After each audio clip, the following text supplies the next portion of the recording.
At issue this Sunday, what's old is new again. Donald Trump returns to the White House. How will his second administration impact Massachusetts? And are elected officials prepared to potential blowback from the White House? Plus, breaking down the ballot question results, the no side prevailed on questions over mushrooms and the minimum wage. But how'd they do it? The man who helped lead those successful campaigns joins us. Plus, how the city of Boston's economic plans intersect with diversity, equity, and inclusion efforts. Sagun Idu joins us to talk about that and his Twitter skirmish with City Councilor Ed Flynn. At Issue starts now.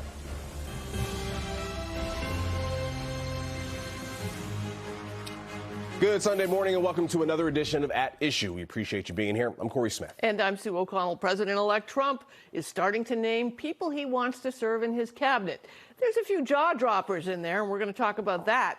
Plus, how the state's elected officials are preparing for Trump's return to office. First, let's look back at what was at issue over the past week. Massachusetts Congressman Seth Moulton is facing backlash for comments he made last week about transgender people. So the Marine veteran from Salem was quoted in a New York Times article saying gender politics weighed down the Democratic Party. Just listen to voters on all of these issues. They were telling us the truth. Both the Senate and House voted to approve a $4 billion economic development bill. And part of that bill would remove a zoning restriction on a former factory site out in Everett, which clears the way for the Kraft family to build a soccer stadium there. President-elect Donald Trump is fleshing out his cabinet. Today, he announced he's nominating Florida Senator Marco Rubio to be Secretary of State. Florida Congress. As we go and look back at the summer of surprises that took place, I mean, a lot of people have asked me, which one? Yeah, exactly, right. And a lot of people have asked me, you were at both conventions. Which one felt more momentum? Where did you feel each candidate was really sort of blossoming into their own? And I've said that both of those conventions had momentum for very different reasons. On the Republican side, you were coming right off of the assassination attempt with Kamala Harris, all the wind behind her sails after Joe Biden dropped out of the race. And really the question was, which person could carry that momentum all the way to November? And honestly, I felt like it was an open question right up until the end. So when it started to seem like it was heading towards Donald Trump's favor and you saw people emptying out of the yard at Howard University, I wouldn't say I was surprised, but certainly Kamala Harris's supporters were. All right, Sue, let's look forward. We know President-elect Trump has announced several cabinet picks. He's got a military veteran who now makes money on Fox News. He's got two Democrats, one of which is an anti-vaxxer who's going to lead the Health and Human Services Department if confirmed. What do you make of these cabinet picks? I mean, for a guy who constantly lives under this sort of umbrella of a reality TV star, it certainly seems like he's practically putting together a cast of The Apprentice. So it's chaotic. It's crazy. Most of these people are not qualified to do the jobs that they are being nominated for. Marco Rubio, Senator Marco Rubio is. He's actually been put forward to be Secretary of State. He has experience in his role on the Senate. But I went back historically because I keep saying this and people keep accusing me of having a bias against Trump and his appointments. And I looked at all of the people from George W. Bush, Barack Obama, and the last Trump administration and Biden to see how many people were controversial that were nominated. It's a very short list, right? And most of them had tax issues that were a problem. Most of them had ethics issues. Linda Chavez under George Bush, she was giving money to someone who was here undocumented. The last nominee for Joe Biden, Neera Tanden, she had some explosive tweets, and that's what sunk her nomination. So if we compare Trump's nominees to the historic nominees of the past four presidents, even his own, we will see that they are way, way outside the norm, and I don't even know how we're going to cover them. Does this feed into the narrative that when Republicans gain power, they struggle to govern? A lot of folks are looking at these confirmation processes as being sort of hiccups for the party, and it's now sort of jockeying on the Senate side to tell the president-elect, Matt Gaetz may not make it through a confirmation process. Pete Hegseth may not make it through a nomination process. There are plenty of qualified Republicans who can do these jobs.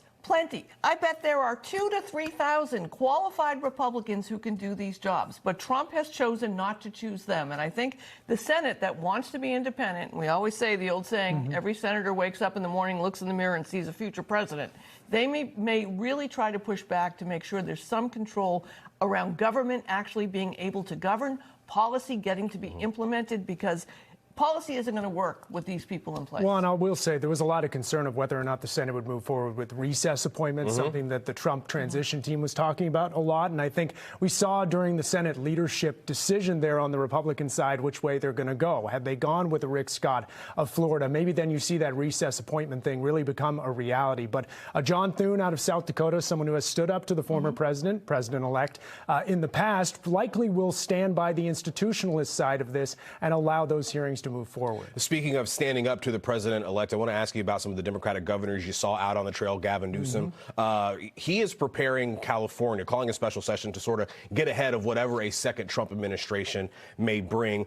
Do you see Governor Healy, who sparred with Trump during his first administration, maybe doing the same thing here in Massachusetts? I think in certain ways. I mean, the legislature and Governor Healy are no stranger to fighting back against Donald Trump and sort of insulating Massachusetts from what they see as the wrong policies moving forward. And so I think you'll see that resistance on multiple fronts. She was Attorney General. She sued him, as you mentioned, over 100 times. So she'll stand firm. We know Andrea Campbell is ready to do the same over in the Attorney General's office. So I think, yes, you will see that. But I don't know if you're going to see the showmanship or the extreme sort of approach that we've seen in California from Governor Gavin Newsom. Are you predicting an adversarial relationship between states like Massachusetts and a second Trump administration? I don't know if it's going to be adversarial, but more protective. I mean, the things that Massachusetts needs from the federal government, our MBTA funding goes off a cliff at the end of 2025. We need federal funding for that. The education, I know that the Department of Education doesn't do a lot, but they do send us funding.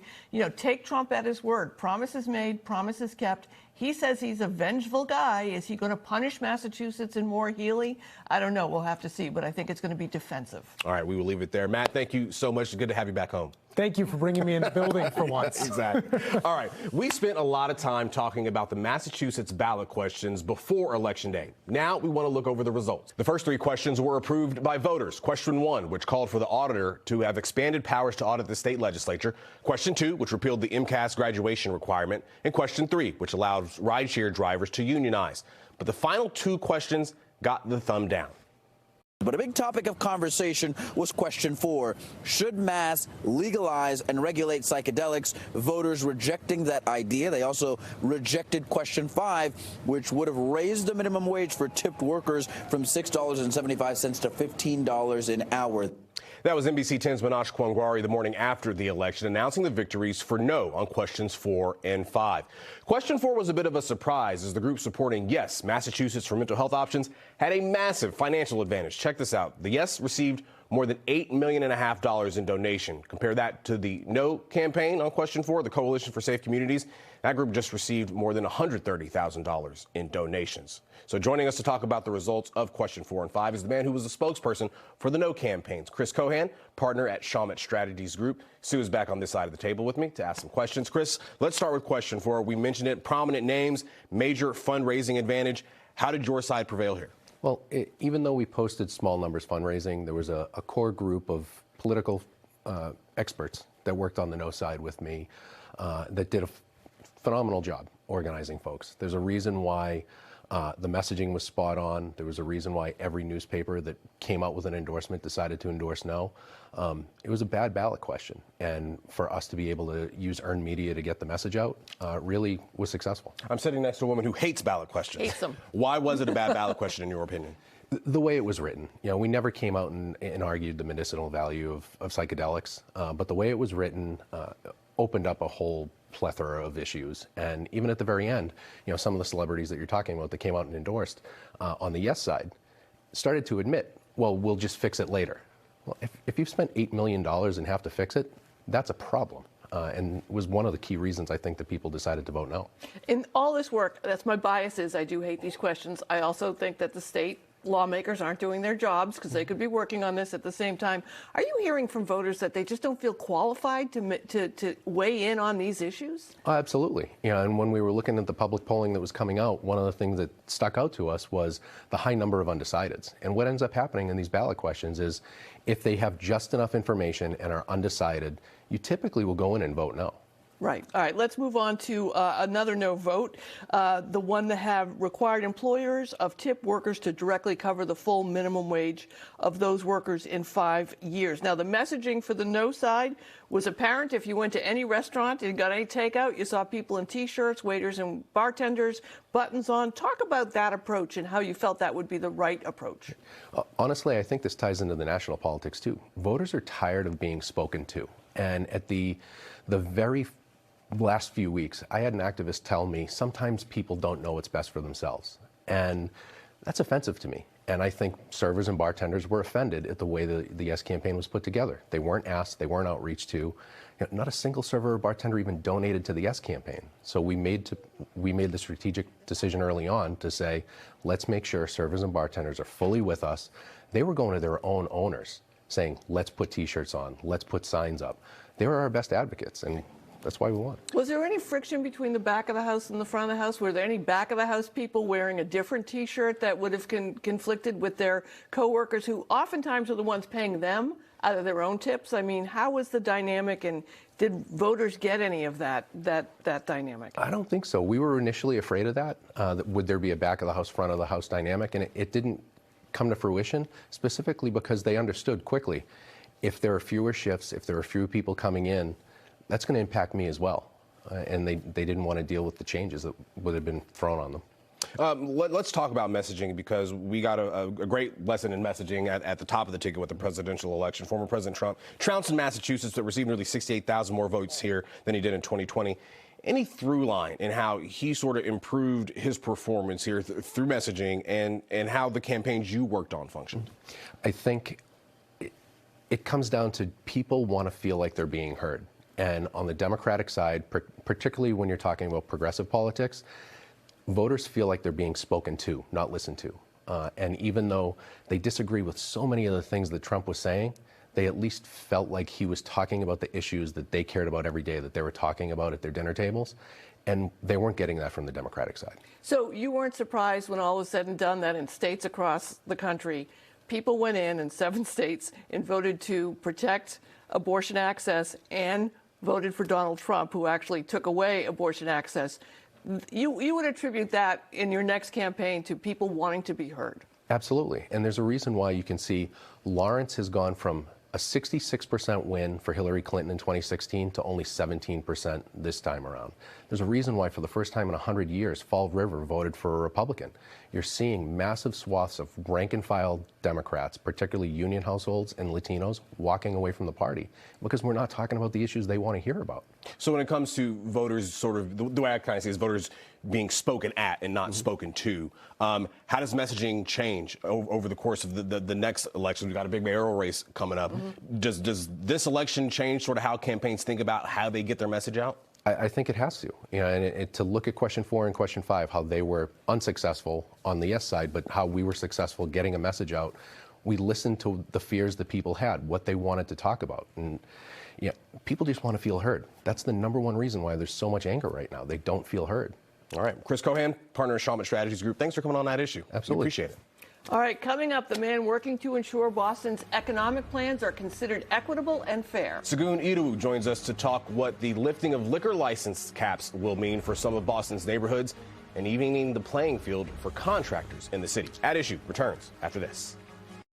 The City of Boston just wrapped up Supplier Diversity Week, reaffirming its commitment to supporting local, diverse businesses in city contracts. Here to talk about what comes next and other economic items in the city is Segun Idowu, Chief of Economic Opportunity and Inclusion for the City of Boston. Thanks for being on that issue. Thanks. We appreciate it. All right, so as part of Supplier Diversity Week, the city announced a partnership with Cambridge called the Compact to Build Local Economic Growth. The goal is to increase public contracting for minority-owned, women-owned, veteran-owned, LGBTQ-owned business enterprises.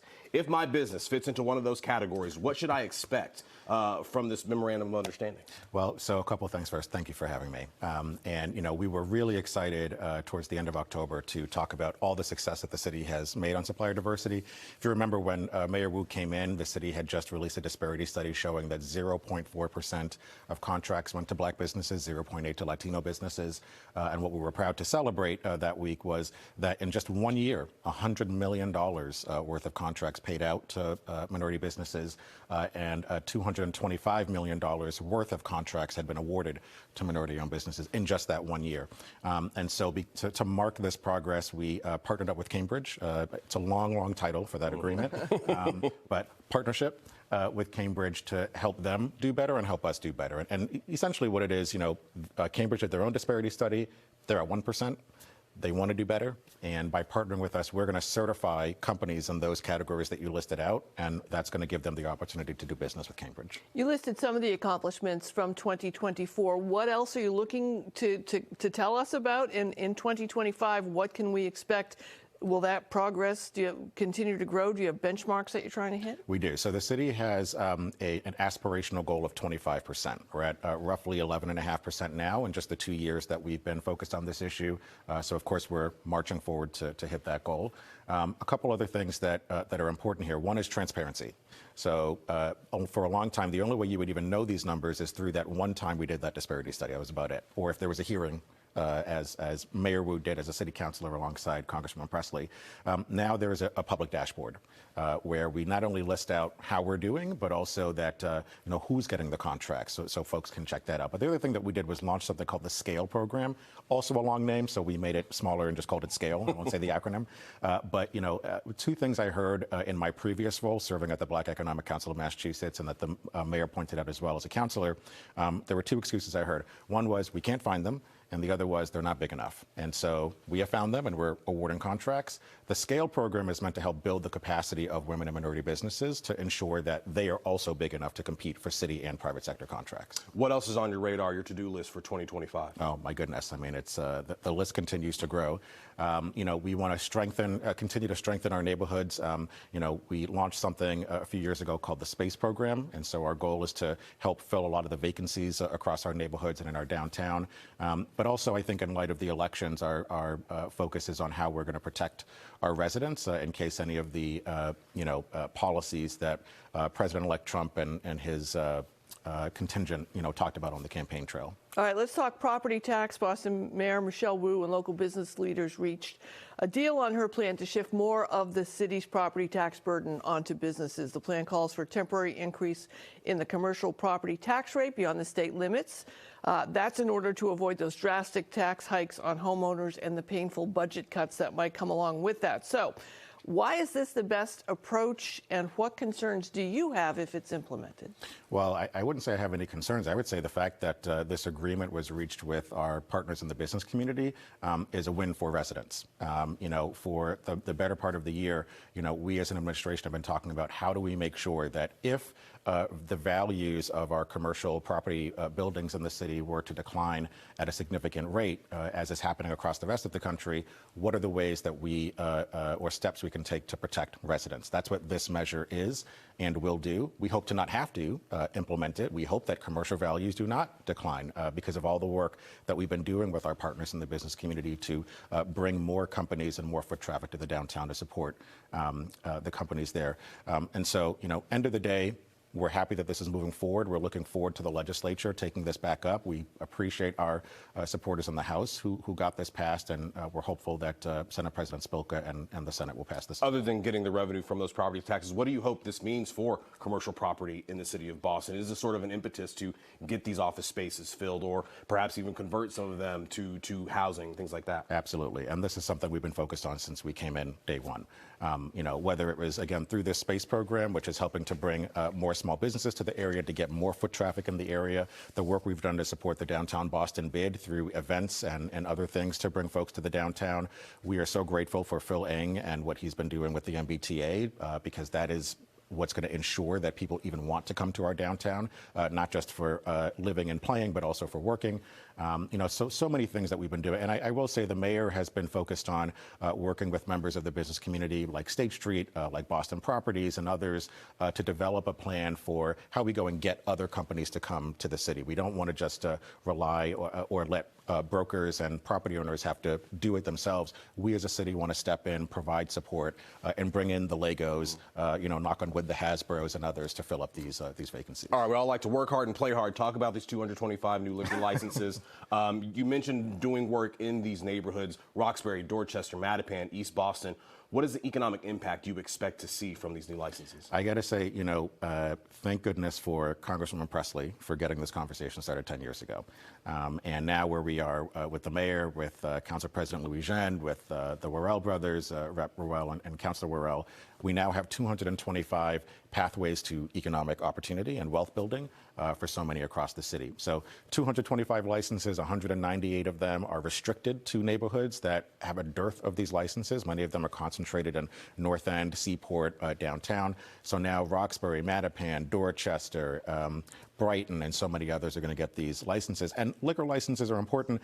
Some of the reaction was, oh, we're just, more opportunities for people to drink. But no, these are the difference between someone being able to cover their rent or having to close down operations, to pay their employees more or less. And so we're really proud of this effort, and we're looking forward to getting these licenses where they need to be. All right, so you and City Councilor Ed Flynn have had some not so friendly back and forth on social media. He's accused you of engaging in political attacks while on the job. In your own post, you've said how much you respect Ed Flynn, but this sort of back and forth kind of reminds some people of the city council from the year before last. Is there any tension at City Hall you want to talk about? What's going on between you and Councilor Flynn? Well, okay. Thank you for the question. You're welcome. Well, let me start here. I mean, I really do respect Councilor Flynn. I had the benefit of being able to work with him in my previous role, and then here as the Chief of Economic Opportunity and Inclusion. During his presidency of the council, we worked very well together, not just through the hearings that were held and the questions that were asked, but his office was always in touch with us on how to support constituents.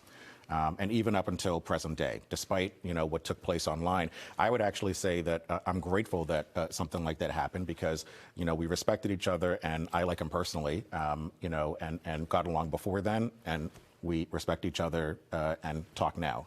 And I think it's an example of you can disagree without being disagreeable. But I'll just say, what prompted me to respond was that I just did not appreciate the framing around what the mayor was trying to do with the property tax proposal. The fact that it was being framed as the mayor raising taxes, when at the end of the day, our goal was to prevent taxes from increasing at a shocking rate for residents. I'm grateful to the 12 councilors that decided to push this forward. And again, we're looking forward to what the legislature has to do with this. All right, we'll get you out on this one. Just had an election. We know that Governor Maura Healey had an adversarial relationship with the first Trump administration. Since then, we know that the Trump himself has talked about sort of going after these cities for X amount of reasons. What do you expect to happen in that second Trump term? Are you concerned that there could be some sort of adversarial relationship between his administration and the Commonwealth of Massachusetts that ultimately trickles down to Boston not being able to maybe to get funding that it needs, or to take care of its residents in the way that it wants to? Well, I'll say two things. One is I don't want to frame it as that it's adversarial. At the end of the day, the governor as Attorney General and now in her role now, and then of course Mayor Wu, are focused on protecting our residents. And, we will support the policies and measures that the new administration enact that wind up helping to uplift all of our communities. And we will stand up to those policies and measures that seek to harm our communities. When it comes to funding, things like that, for the last at least year, members of the cabinet, the mayor, others have been preparing for whoever came into the White House. And so I think, internally, we are prepared for whatever comes over the next 4 years. And we're prepared to stand in and support all the things that we've been pushing forward in the last few years. All right, Sugunidu, thanks for joining us on that issue. We appreciate it. Good to see you. That's going to do it for this edition of At Issue. Join us next Sunday as we look at the future of education standards in Massachusetts, now that voters have repealed the MCAS graduation requirement. Thanks again for joining us. I'm Corey Smith. And I'm Sue O'Connell. Have a great day.